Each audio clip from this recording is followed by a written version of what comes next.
మీరు ఆస్ట్రేలియా వెళ్ళాలని ప్లాన్ చేస్తున్నారా? స్టూడెంట్ వీసా లేదా వర్క్ వీసా కోసం ఎదురు చూస్తున్నారా? అయితే ఈ వీడియో మీకోసమే. 2026 లో ఆస్ట్రేలియా ప్రభుత్వం వీసా నిబంధనలో భారీ మార్పులు చేసింది. ముఖ్యంగా భారతీయులకు ఈ అప్డేట్స్ చాలా ముఖ్యం. అవేంటో ఈ వీడియోలో వివరంగా తెలుసుకుందాం. పాయింట్ 1, ఆస్ట్రేలియా ప్రభుత్వం భారత్ ను హై రిస్క్ కేటగిరీలోకి చేర్చింది. దీనివల్ల ఇకపై వీసా ప్రాసెసింగ్ సమయంలో డాక్యుమెంట్స్ తనిఖీ చాలా కఠినంగా ఉంటుంది. గతంలో కంటే ఎక్కువ ప్రూఫ్స్ సబ్మిట్ చేయాల్సి ఉంటుంది. Point 2, financial proofs. ఇకపై స్టూడెంట్ వీసా కోసం దరఖాస్తు చేసేవారు తమ బ్యాంక్ అకౌంట్ లో సుమారు 29,710 ఆస్ట్రేలియన్ డాలర్లు అంటే దాదాపు 16 లక్షల రూపాయలకు పైగా ఉన్నట్లు చూపించాలి. ఇది కేవలం ఒక ఏడాది లివింగ్ ఎక్స్పెన్సెస్ కోసం మాత్రమే. దీనితో పాటు ట్యూషన్ ఫీజు వివరాలు కూడా ఉండాలి. Point 3, English proficiency score. Student visa కోసం కనీసం 6 IELTS స్కోర్ ఉండాలి. అంతకంటే తక్కువ ఉంటే వీసా రావడం కష్టం కావచ్చు. అలాగే జెన్యూన్ స్టూడెంట్ టెస్ట్ మరింత కఠినతరం చేశారు. పాయింట్ 4,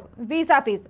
స్టూడెంట్ వీసా ఫీజు ఇప్పుడు 2000 ఆస్ట్రేలియన్ డాలర్స్ కు పెరిగింది. అలాగే గ్రాడ్యుయేట్ వీసా ఫీజులు కూడా భారీగా పెరిగాయి. కాబట్టి అప్లై చేసే ముందు మీ బడ్జెట్ ను సరిచూసుకోండి. Point 5, processing time. High risk category వల్ల వీసా రావడానికి 8 వారాల వరకు సమయం పట్టవచ్చు. అందుకే మీ అప్లికేషన్ ను కనీసం 3 నెలల ముందే ప్లాన్ చేసుకోండి. చూసారుగా, ఈ మార్పులన్నీ దృష్టిలో పెట్టుకొని మీ ఆస్ట్రేలియా ప్రయాణాన్ని ప్లాన్ చేసుకోండి. ఈ సమాచారం మీకు నచ్చితే లైక్ చేయండి, మీ ఫ్రెండ్స్ తో షేర్ చేయండి. మరిన్ని అప్డేట్స్ కోసం మా ఛానల్ ని సబ్స్క్రైబ్ చేసుకోండి.